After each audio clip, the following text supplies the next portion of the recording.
आज दोन मुद्द्यांच्या निमित्तानं मी पत्रकार परिषद घेतोय. इथं उपस्थित असणारे सुनील तटकरे साहेबांना आपण सर्व मान्यवर. आपल्याला सगळ्यांना माहिती आहे की बरेच दिवस भिडेवाड्याच्या संदर्भामध्ये जो सावित्रीबाई फुलेंनी खऱ्या अर्थाने त्या काळामध्ये मुलींना शिक्षणाच्या करता काम सुरू केलेलं होतं आणि तो भिडेवाडा त्याचं एक चांगल्या प्रकारचं स्मारक व्हावं अशा प्रकारचा प्रयत्न गेले अनेक वर्ष भुजबळ साहेब करत होते. मी पण अनेकदा पुणे जिल्ह्याचा पालकमंत्री असताना मी माझ्या परीने प्रयत्न केला, पालकमंत्री नसतानाही प्रयत्न केला. परंतु तिथं आता काही दुकानं आहेत, काही इतर जणांचे व्यवसाय आहेत. आम्ही त्यांच्याशी चर्चा केली आणि त्यांना विनंती केली की आपण ह्याच्यातनं मार्ग काढू. हे अशा प्रकारची जी काही स्मारकं असतात त्याला एक आगळं वेगळं महत्त्व असतं आणि त्याच्यात तुमचं आम्हाला नुकसान करायचं नाही, तुम्हाला पण योग्य पद्धतीचा मोबदला देण्याची राज्य सरकारची भूमिका आहे. परंतु काहींना पटलं नाही, काहींना पटलं, परंतु काही जण म्हणाले आम्हाला हे मान्य नाही, आमचं आहे तिथंच व्यवसाय आम्हाला सुरू ठेवायचे.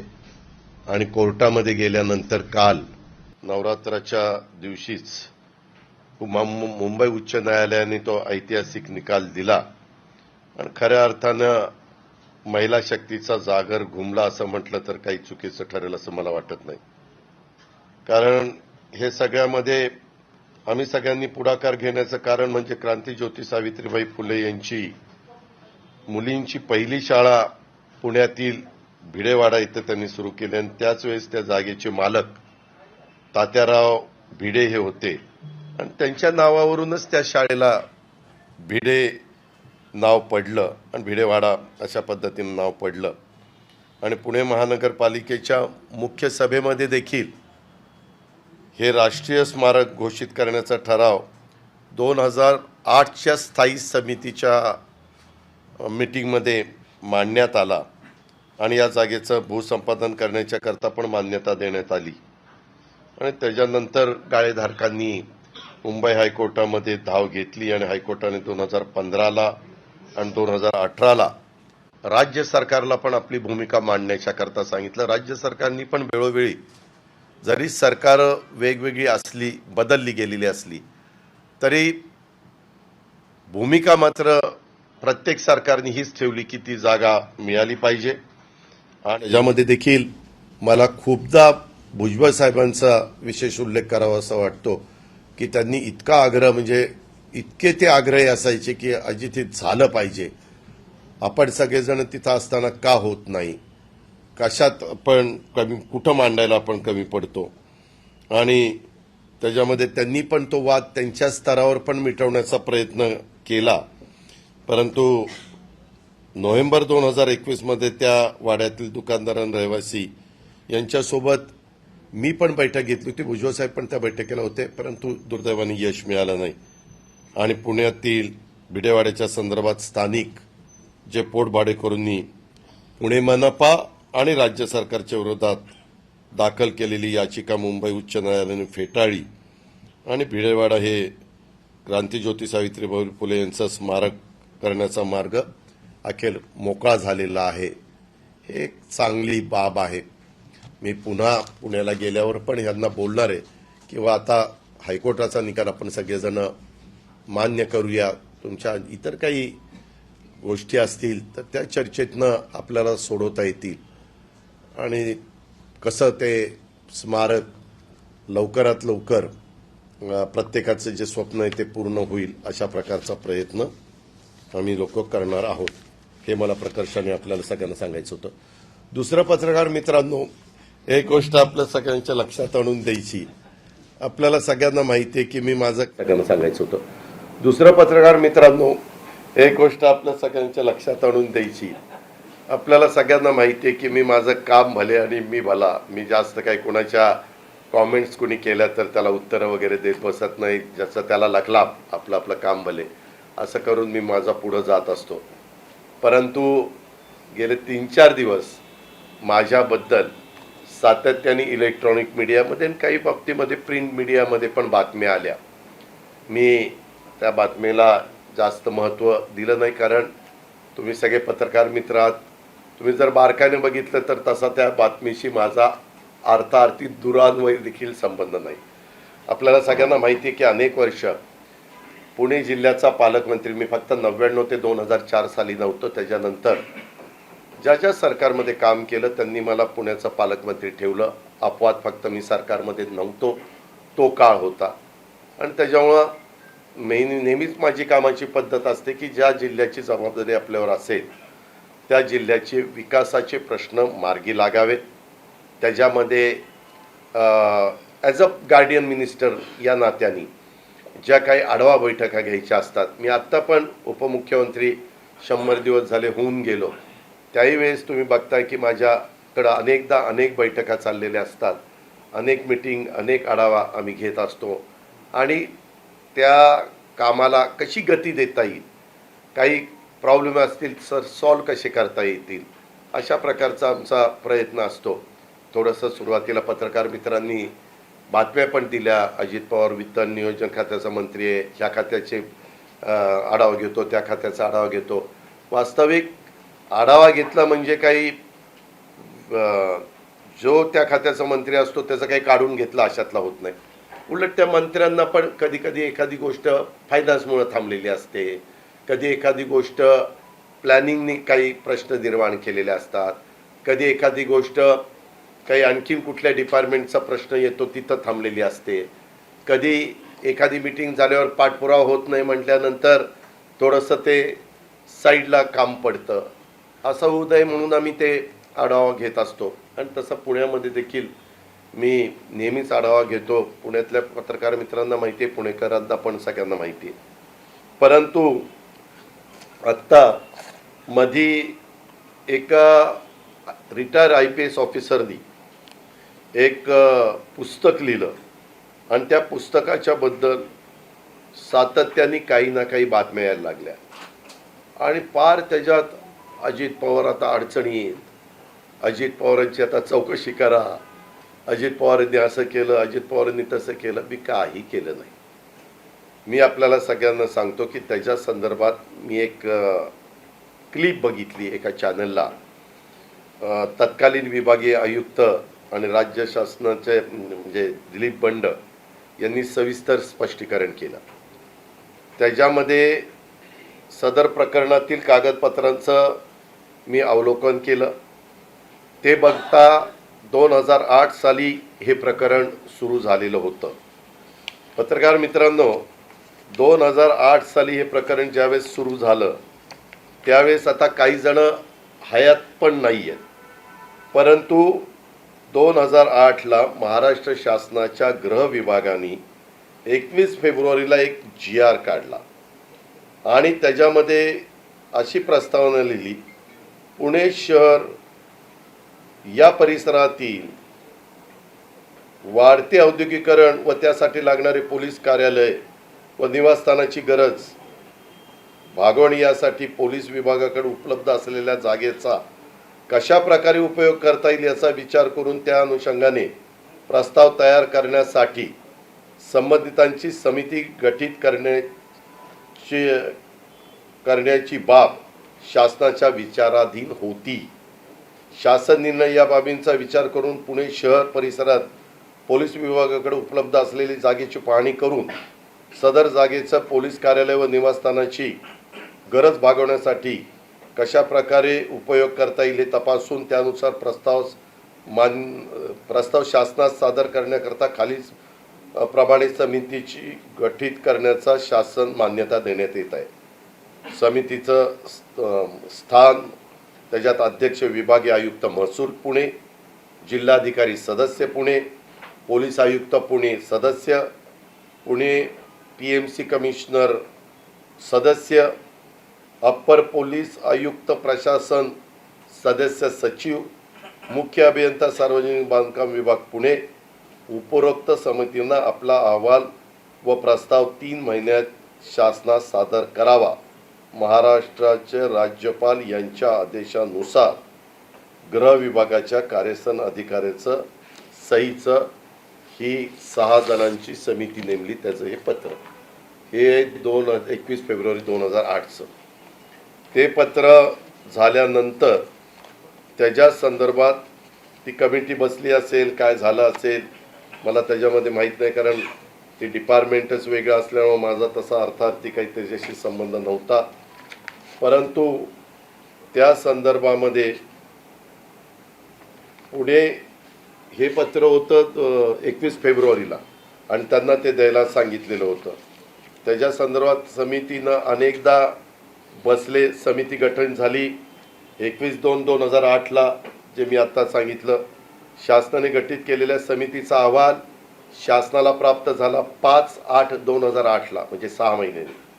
सदर अहवालावर शासन स्तरावर निर्णय होऊन 28/8/2009 रोजी पत्रानुसार एका कंपनीला निविदा अंतिम करण्यात त्या ठिकाणी आली. त्याच्या आधी म्हणजे आता 28/8ला ज्यावेळेस नाही 5/8ला हे आलं, म्हणजे अहवाल आला.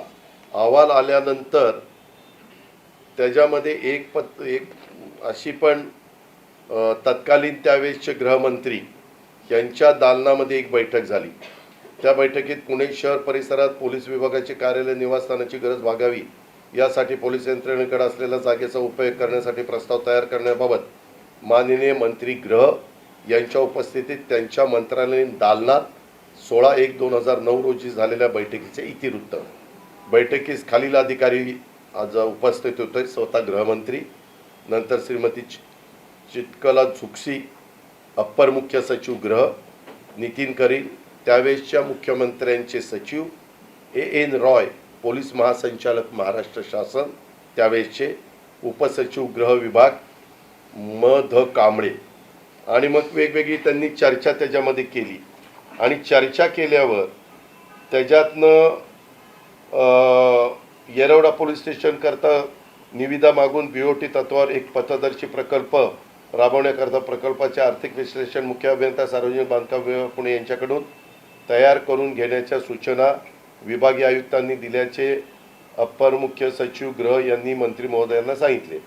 याबाबत सर्व कक्ष चर्चा करून सहमतीनं माननीय मंत्री गृह यांनी असा निर्णय घेतला की येरवडा पोलीस स्टेशन परिसराचा विकास BOT तत्वावर करण्याचा यापूर्वी शासनाने घेतलेला निर्णय सहमत राहून त्यानुसार सदर प्रकल्प पूर्ण करण्याबाबत आवश्यक ती कारवाई करावी असे सूचित केले आणि उपस्थितांचे आभार मानून बैठक संपली. हे झालं जानेवारीमध्ये. त्याच्यानंतर समितीच्या सर्व सदस्यांच्या सहीची कार्यालयीन टिप्पणी पाहिजे असेल तर ती पण टिप्पणी इथं आहे. ती त्यांनी जे काही कुणाकुणाचं काय मत आहे, विभागीय आयुक्त दिलीप बंड यांनी अलॉटमेंटच्या संदर्भातलं ते एक पत्र इथं आहे. त्याच्यानंतर कंपनीनं शासनाला 1 कोटी धनाकर्षणी मुदत ठेवीच्या बाबतीतलं पत्र आहे. त्या कंपनीने शासनाला केलेला करारनाम्याचं पत्र त्या ठिकाणी आहे. कंपनीबरोबर करारनाम्याची अंमलबजावणी करणं शक्य नाही याबाबत शासनाने पुन्हा पत्र दिलं. मी ह्याच्यामध्ये खोलात गेल्यानंतर बाबा हा निर्णय सगळा झालेला होता आणि मग नंतर काय झालं तर हा निर्णय काही कुणामुळे बदलला गेला नाही. काही जण असं दाखवतात किंवा मी विरोध केला म्हणून काल ज्यांनी दिल्लीमध्ये पत्रकार परिषद घेऊन सांगितलं तसं ह्याच्यात दिसत नाही. ह्याच्यामध्ये काय झालं, एक कंपनीच्या संदर्भामध्ये ईडीनं काहीतरी पुढची कारवाई केली आणि त्याच्यामध्ये ही कंपनी होती असं काहीतरी पुढं आलं आणि त्याच्यामुळं हे सगळं सरकार दरबारीच सगळं रद्द करण्याचा निर्णय घेण्यात आला आणि आज देखील ती जागा गव्हर्नमेंट ऑफ महाराष्ट्राच्या ताब्यामध्ये, पोलीस खात्याच्याच ताब्यामध्ये. पत्रकार मित्रांनो, मला तुम्हाला दुसरं एक सांगायचं आहे. आपल्या इथं 36 जिल्हे, 36 जिल्ह्यामध्ये 36 पालकमंत्री असतात. पालकमंत्री आपापल्या पद्धतीनं आढावा घेत असतात, परंतु ज्या त्या खात्याच्या बद्दलच्या जागेचा निर्णय घेत असताना एक तर निर्णय घेण्याचा अधिकार कॅबिनेटला असतो, कॅबिनेट सर्वोच्च असते. दुसरा अधिकार रेव्हेन्यूला असतो. कुठली जागा असली तर ती जागा त्या डिपार्टमेंटला डायरेक्ट देता येत नाही, ती रेव्हेन्यूकडं, महसूलकडं वर्ग करावी लागते आणि मग महसूल ती कुणाला द्यायचं ते त्या ठिकाणी ठरवते. अशा प्रकारच्या आजपर्यंतच्या अनेक घटना आणि तुम्ही पण पत्रकार मित्रांनाही माहिती असेल की अशा प्रकारे कामाची पद्धत असते. त्याच्यामुळं त्यांनी काय आरोप केला की बाबा माझ्याकडनं काय झालं, मी ज्यावेळेस आढावा घेत होतो त्यावेळेस मला त्या कमिटीनं आणि त्या सगळ्यांनी सांगितलं की याबद्दल सगळा निर्णय झाला, आबांनी निर्णय घेतलाय, गृह विभागाने निर्णय घेतलाय, परंतु त्याची अंमलबजावणी त्या ठिकाणी होत नाही. ज्यावेळेस एखाद्या कमिटीतले लोक पालकमंत्री म्हणून मला सांगतात त्यावेळेस आम्ही विचारतो कोण काय हे करतं, तर त्यांनी सांगितलं की सीपींनी सांगितलेलं आहे की मी काही ते देणार नाही.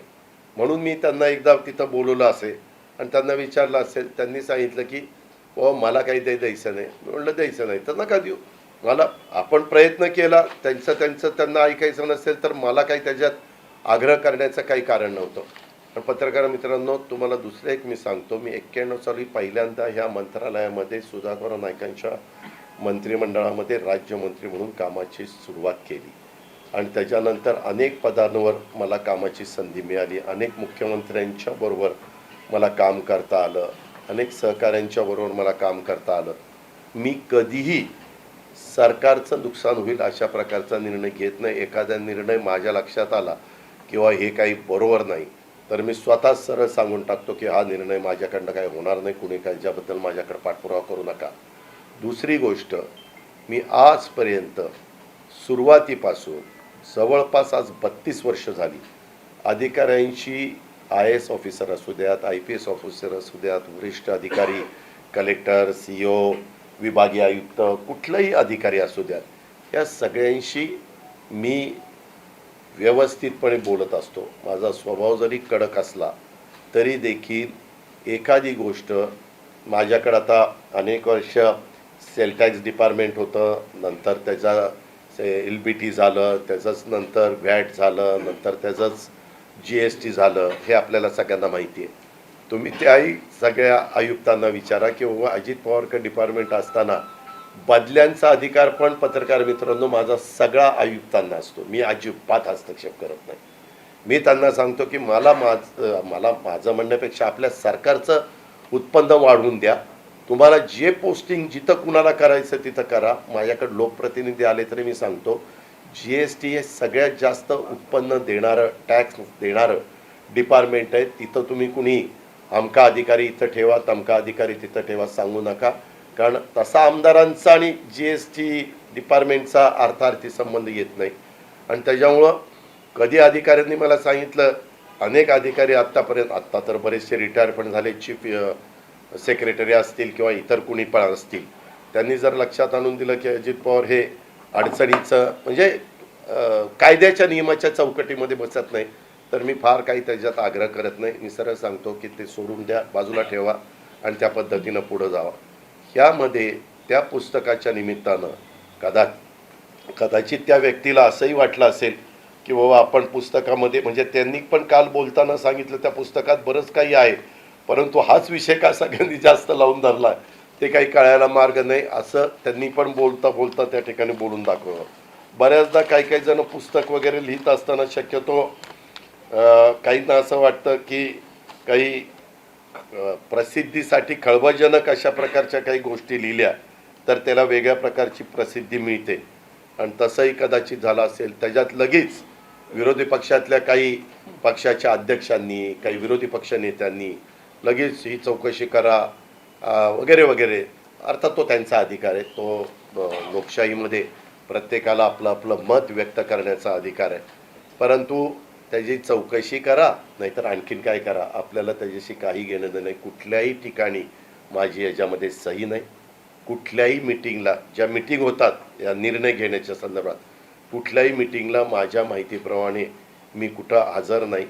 फक्त वेगवेगळ्या बाबा कुठले महत्त्वाचे प्रश्न आहेत आणि कुठले आढावा, कारण तुम्ही बघा काल त्या बोलत असताना असंही बोलल्या, स्वर्गीय RR पाटील त्यांना बोलले की बाबा ह्या विषयामध्ये तुम्ही फार लक्ष त्या ठिकाणी घालू नका, असं काहीतरी काल त्यांनी वक्तव्य केलं असं माझ्या वाचनात आणि ऐकण्यामध्ये त्या ठिकाणी आलं. अशा प्रकारचं हे सगळं काम आहे. आणि मी पुन्हा सांगतो, ह्याचा माझा अर्थार्थी काही संबंध नाही. मी कधीही आरआरला की हे असं करा तसं करा असं सांगितलं नाही. उलट आत्ता देखील पुण्यामध्ये मेट्रोच्या संदर्भातली कामं चाललेली आहेत आणि मेट्रोचा VGF भरून काढण्याच्या करता कितीतरी मोक्याच्या जागा सरकारने मागच्या मग पोलीस खात्याची जागा असेल, इवन पॉलिटेक्निकची जागा असेल, आपल्या विद्यापीठाच्या अलीकडच्या बाजूला बघा डावीकडं पॉलिटेक्निक कॉलेज आहे तिथली जागा असेल, अशा वेगवेगळ्या महत्त्वाच्या जागा VGF तो भरून काढण्याच्या करता त्या बाबतीमध्ये दिल्या. आमचं एवढंच म्हणणं आहे की बाबा कुठल्याही जागा देत असताना त्याच्यात पारदर्शकता असावी, त्याच्यामध्ये कुठल्याही असं कोणाला शंका कुशंका घ्यायला जागा राहू नये. कारण शेवटी हा जनतेच्या जागा आहेत, जनतेचा पैसा आहे आणि आम्ही लोक तिथं काही काळाकरता निवडून गेलेलो असतो, विश्वस्त म्हणून काम करत असतो, शपथ आम्ही घेतलेली असते वगैरे वगैरे अशा सगळ्या बाबी आहेत. अहो कुणाची चौकशी करता? चौकशी कुणाची करता? जागा आहे तिथंच आहे, जागा कुठे गेलेलीच नाहीये. जागा गृह विभागाची आहे ना, आणि तिथं वेगवेगळे अधिकारी जाऊन बघून आले तर रेकॉर्डला पण ते आहे, पाहणी केली. म्हणजे काही अधिकाऱ्यांनी आता हे CP असताना ह्यांचा विरोध आहे, आधीच्या CPचा सपोर्ट आहे कारण त्यांनी तशा सह्या केलेल्या आहेत. नंतर त्याच्यातले काही CP केंद्रामध्ये गृहराज्यमंत्री पण झालेले आहेत. नाही ऐका ना, त्याच्या संदर्भामध्ये का हस्तांतर केलं नाही ते मला काय माहिती. त्यांनी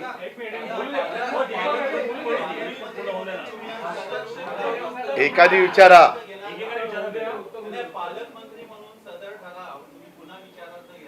नाही माझं काय कारण आहे. मी याच्यामध्ये कुठेही नमतो. गृह विभागाची जागा गृह विभागाने समिती केलेली होती, त्यांनी त्याच्यामध्ये GR काढलेला होता. माझा काहीच संबंध नाही. मला कशाला ती जागा कुणाला दुसऱ्याला द्यायला मी निघालो.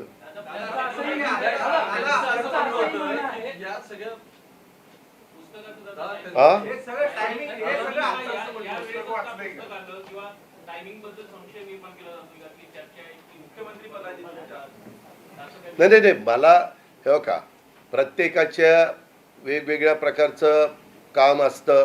काही काही अधिकाऱ्यांची कामं कशी असतात काय असतात तुम्हाला सगळ्यांना माहिती आहे. आता ते पुस्तक आणि त्या पुस्तकातला मुद्दा आणि त्याच्यामध्ये माझा तसा अर्थार्थी काही संबंध मी पण कबूल करतो. मी आढावा घेताना मला सांगण्यात आलेलं होतं की अशा पद्धतीनं ठरवून देखील एक गृह विभागाचं फायद्याचं काम असताना होऊन दिलं जात नाही. मला सांगताना काय सांगितलेलं होतं, गृह विभागाच्या फायद्याचं काम असताना करून दिलं जात नाही. आणि जानेवारी 2009ची देखील गृह विभागाची बैठक झालेली आहे. त्यावेळेस माझ्या माहितीप्रमाणे गृहमंत्री 2009ला जयंतराव पाटील साहेब होते.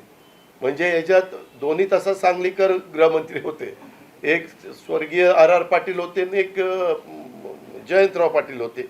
आणि 26/11ला आपल्या जयंतराव RRनी राजीनामा दिला आणि 1 वर्षाच्या करता मला वाटतं जयंतरावांना त्यावेळेस पक्षाने गृहमंत्री पदाची जबाबदारी दिली होती.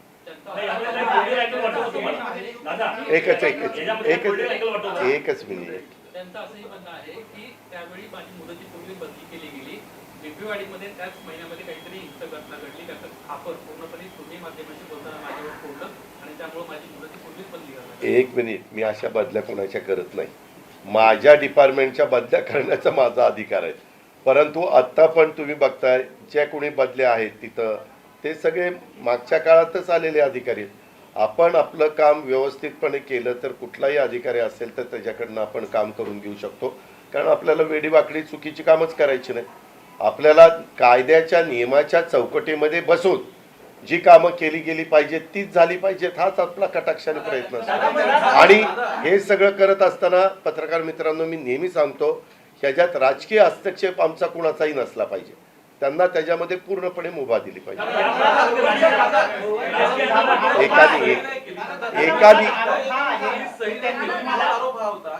पालकमंत्री म्हणून तिथे प्रेशराईज करायचा प्रयत्न केला गेला का, हा त्यांचा मूळ आरोप होता. कारण या सगळ्यानंतर तुम्ही प्रेशराईज करत असल्यास त्यांचं म्हणणं आहे आणि या सगळ्यानंतर त्यांना शेवटी गृहमंत्र्यांकडे जावं लागलं, जे फायनली या सगळ्यावरती कन्व्हिन्स झाले आणि म्हणून तो निर्णय नाही झाला. नाही, मी कधी मी तुम्हाला पुन्हा सांगतो, तुम्ही विभागीय आयुक्त वेगवेगळे आम्ही बसतो ना आढावा. आता मी परवा 2 दिवस पुण्याचा आढावा घेतला.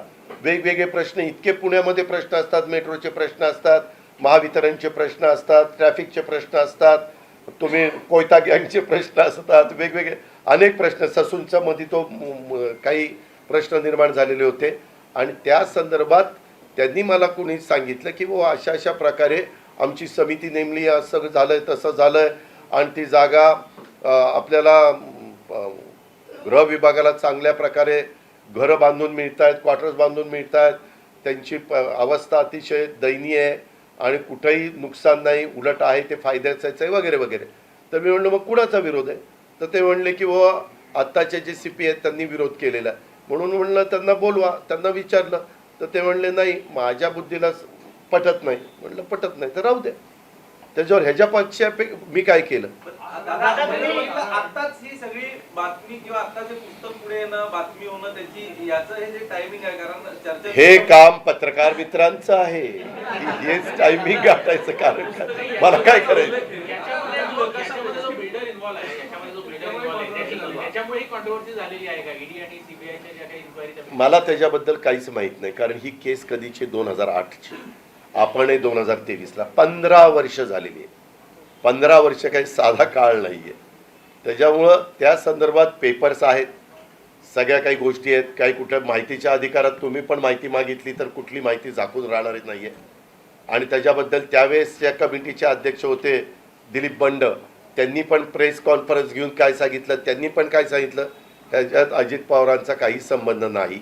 हे गृह विभागाने घेतलेलं काम आहे आणि मी ती कमिटी नेमलेलीच नाही. मला माहिती पण नव्हती अशी काही कमिटी नेमलेली. दादा, त्यांचं म्हणणं आहे की त्यांना CID मध्ये नियुक्ती मिळणार होती, मात्र याला विरोध केल्यामुळे नियुक्ती मिळाली आणि पृथ्वीराज चव्हाण म्हणतात की त्याचा मित्रपक्ष होता, त्यांनी विरोध केल्यामुळे आम्ही त्यांना अजिबात नाही. पृथ्वीराज चव्हाण तसं म्हणालेले नाही. तुम्ही तसं सांगू नका. त्यांनी सांगितलं की बाबा अशा पद्धतीनं बदल्या होत असतात आणि त्या बदल्या करत असताना हा संपूर्ण अधिकार त्याची कमिटी वगैरे असते त्या पोलीस वरिष्ठांच्या बदल्यांच्या संदर्भातली. आणि तुम्हाला प्रत्येकाला माहिती आहे की कोण कशा कशा पद्धतीनं काम करतं.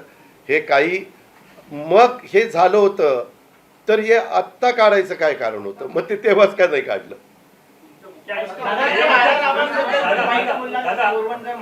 काय आराराबांबद्दल तुम्ही इतकं वाईट म्हणाल की ते बोलू किंवा लिहूही शकत नाही. एक मीटिंग झाली होती ज्यामध्ये बंड सुद्धा होते, तर अशी कुठली मीटिंग तुम्ही मुळात बोलवली होती का? मी तुम्हाला कितीदा पुन्हा तेच सांगतोय. मला फक्त एकदा सांगितल्यानंतर मी बाबा ते त्यांनी सांगितल्यावर परत मी त्या कामाकडे डुंकून बघितलं नाही. आता तेच देत नाहीत, त्यांच्या खात्याच्या वरिष्ठांनी सांगून ते केलेलं नाही. आणि पण त्या जे सांगतायत की त्यांनी विरोध केला म्हणून ती जागा वाचली, तसं अजिबात नाहीये. हा निर्णय जवळपास झाला होताच नंतरच्या काळामध्ये. पण ईडीची ती इन्क्वायरी, ते 2G का काहीतरी ते प्रकरण होतं ना, हा स्कॅम, त्याच्यामध्ये ती कंपनी आली का असं काहीतरी झालं म्हणून ते थांबलं. दादा, तुम्ही म्हणता की तुम्हाला सांगत आलं होतं की गृह विभागाच्या फायद्याचा होता, काम तरी पण झालं नाही, तर तुम्हाला हे कोणी सांगितलं? अरे ह्याच्यात लिहिले मिनिट्समध्ये वाच ना. त्यामध्ये मी विभागीय आयुक्तांचे जे काही हे आहे किंवा मी मगाशी तुम्हाला वाचून दाखवलं त्याच्या संदर्भात RR पाटलांनी पण मीटिंग घेतली. त्याच्यामध्ये तेच झालं की निवासस्थानाची गरज, पोलीस यंत्रणेकडे जागेचा उपयोग, ती 16/1ची नाही 16/1/2009. हा मग ते गृहमंत्री तेव्हा ते असतील, जे कोणतरी गृहमंत्री होतं, जे असेल ते असेल.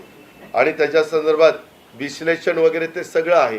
त्याच्यामध्ये ते दाखवण्यात आलेलं आहे की बाबा हे फायद्याचं होतं वगैरे वगैरे असं. आणि तुम्हाला ते विभागीय आयुक्तांनी पण सांगितलं ना की बाबा हे काय ह्याच्यामध्ये करार काय होता ते पण सांगतो. समितीचे अध्यक्ष व तत्कालीन विभागीय आयुक्त यांच्या स्पष्टीकरणावरून सदरचं टेंडर प्रक्रियेत एकूण 7 जणांनी सहभाग नोंदवला होता. निवड झालेल्या वरील कंपन्यांकडून शासनाच्या जागेच्या बदल्यात गृह विभागाला खालीलप्रमाणे सोयी सुविधा मिळणार होत्या. येरवडा येथे रोड फ्रंटला 3,900 म्हणजे 3,900 चौरस मीटर जागा, येरवडा येथे नवीन पोलीस स्टेशन व पोलीस कार्यालय कॉम्प्लेक्स, सर्व फर्निचर व वातानुकूलित यंत्रणेसह सर्व सुविधांनी युक्त येरवडा येथे 8 निवासस्थाने, शिवाजीनगर येथे अतिरिक्त पोलीस आयुक्त दर्जाच्या अधिकाऱ्यांचे 4 बंगले, शिवाजीनगर येथे पोलीस उपायुक्त दर्जाच्या अधिकाऱ्यांच्यासाठी पार्किंग व 3 मजली इमारत सर्व सुविधायुक्त 6 निवासस्थाने, पोलीस शिपायांच्यासाठी पार्किंग 7 मजली इमारत सर्व सुविधांसह 495 निवासस्थाने। सदरचा प्रस्ताव लिलावाचा नव्हता तर तो PPP तत्वावरील विकसनाचा प्रस्ताव होता। तो गृह विभागाला अतिशय फायदेशीर होता असे समितीचे मत आहे। समितीच्या म्हणण्यानुसार तत्कालीन वेळी शासनाच्या जमिनीची किंमत 3 कोटी रुपये होती, तर विकासकाकडनं 15 कोटी रुपयांची जमीन व बांधकाम पोलीस विभागास मिळणार होते। हा ते पुढचं मगाशी ऐका ना, मगाशी काही गोष्टी दरम्यानच्या काळात पुण्याच्या पोलीस आयुक्त डॉक्टर सत्यपाल सिंग यांची बदली होऊन श्रीमती मीरा बोरवणकर या पुण्याच्या पोलीस आयुक्तपदी आल्या होत्या।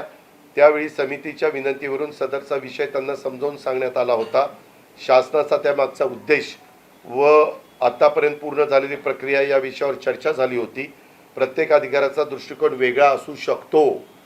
डॉक्टर सत्यपाल सिंग यांनी आग्रहाने मंजूर केलेल्या प्रकल्पाला नंतर आलेल्या पोलीस आयुक्त श्रीमती मीरा बोरवणकर यांची सहमती नव्हती। सदर कंपनी माननीय उच्च न्यायालयात सुद्धा गेली होती। त्यावर उच्च न्यायालयाने 6 आठवड्यात निर्णय घेण्याचे कळवलेले होते। ते पण इथं आहे, उच्च न्यायालयाने कळवलेलं। सदर प्रकरणात वापरात बदल करण्यासाठी महसूल आणि वन विभागाची मान्यता घेण्यात आली नाही व ईडीने सदर प्रकरणातील जमीन जप्त करण्याचे आदेश निर्गमित केले असल्याने कंपनीबरोबर शासनाने केलेल्या करारनाम्याची अंमलबजावणी करणे शक्य नाही असे शासनाने कंपनीला कळवलेले आहे असे कागदपत्रावरून दिसून येते। सरकारी अभियोक्ता यांच्या 28/11/2016 च्या शासनास दिलेल्या पत्रावरून शासनाने सदरचा करारनामा शासनावर बंधनकारक नसल्याने तो रद्द करण्यास कंपनीला कळवले। आणि मगाशी मी तुम्हाला सांगत होतो की ह्याच्यामध्ये सदर कागदपत्राचं अवलोकन केलं असताना सदरचे प्रकरण 2008 साली सुरू झाल्याचं दिसून येतं। सदर प्रकरणात मूळ प्रस्ताव हा गृह विभागाचाच होता। त्यावेळी स्वर्गीय RR पाटील गृहमंत्री होते आणि त्याच्यानंतर जयंतराव पाटील गृहमंत्री होते। त्यावेळी चितकला जुगसी या अप्पर मुख्य सचिव गृह होत्या व डॉक्टर सत्यपाल सिंग हे पुण्याचे पोलीस आयुक्त होते। सदरच्या विषयानुषंगाने शासनाने गृह विभागाची ती कमिटी मी तुम्हाला सांगितली, वरील समितीने सविस्तर विचार विनिमय करून 6 महिने अभ्यास केला। दुसऱ्या महिन्यात कमिटी केली, 8व्या महिन्यात अभ्यासांती सविस्तर विचार विनिमय करून अभ्यासांती 5/8/2008 शासनाला अहवाल सादर केला।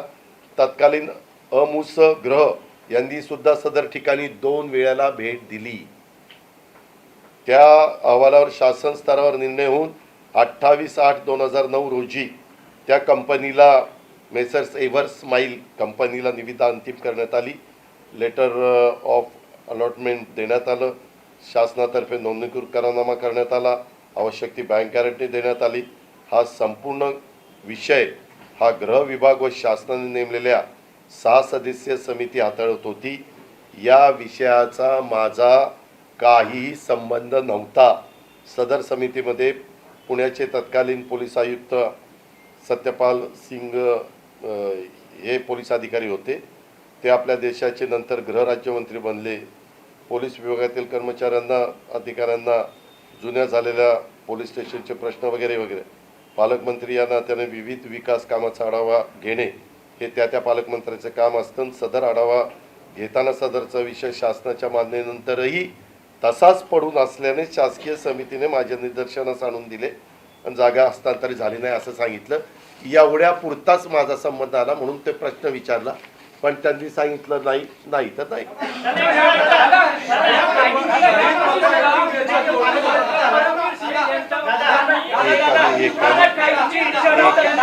अरे एकानी दादा, काहींची इच्छा नसताना पुण्याचे पालकमंत्री झाला आणि त्यानंतर 2008चं प्रकरण असं उघडून काढलं जातंय. काही नाही रे. योगायोग म्हणावा. या बघ, अजिबात योगायोग नाही, अजिबात नाही. मीरा स्वतःला असं म्हणत आहेत की आतापर्यंत ज्या काही जमिनी बिल्डरला दिल्या गेल्या त्या सगळ्यांची चौकशी व्हावी. करा ना, माझ्या काय 5,000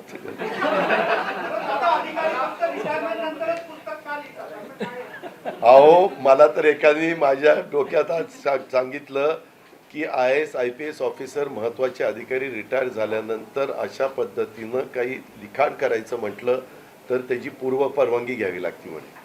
असं मला आत्ताच मी इकडे तुम्हाला भेटायला येत असताना सांगितलं. खरं खोटं द्यावाला बघ.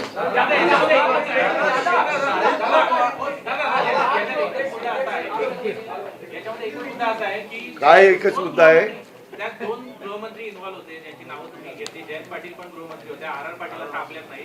तर जयंत पाटलांनी सुद्धा या संदर्भात काही स्पष्टीकरण दिलं पाहिजे किंवा त्यांच्याबद्दल काही नाही. पण अहो माझं काय म्हणणं आहे, कुणी स्पष्टीकरण द्यायचं काही कारण नाही. जर जागाच तिथं आहे तर स्पष्टीकरण देऊन शेळ्या कडीला ऊत कशाला आणायचं चाललंय. ह्याच्यात कुठंच काही नुकसान. एक तर अजून ती कमिटी म्हणते की 15 कोटीचा फायदा होणार होता, 3 कोटीची जागा होती. आता तोही मुद्दा राहिलेलाच नाही ना. ह्याच्यात जर देऊन काही झालं असतं तर बाबा चौकशी करा, खरंच 15 कोटीचा फायदा झाला का, खरंच जागेची किंमत त्यावेळेस 3 कोटी होती का, रेडी रेकनरचा दर काय होता, हे करावं लागलं असतं. पण तसं काहीच झालेलं नाही ना. आपल्याला वेगळ्या बातम्या भरपूर आहेत, हे कशाला करायचं.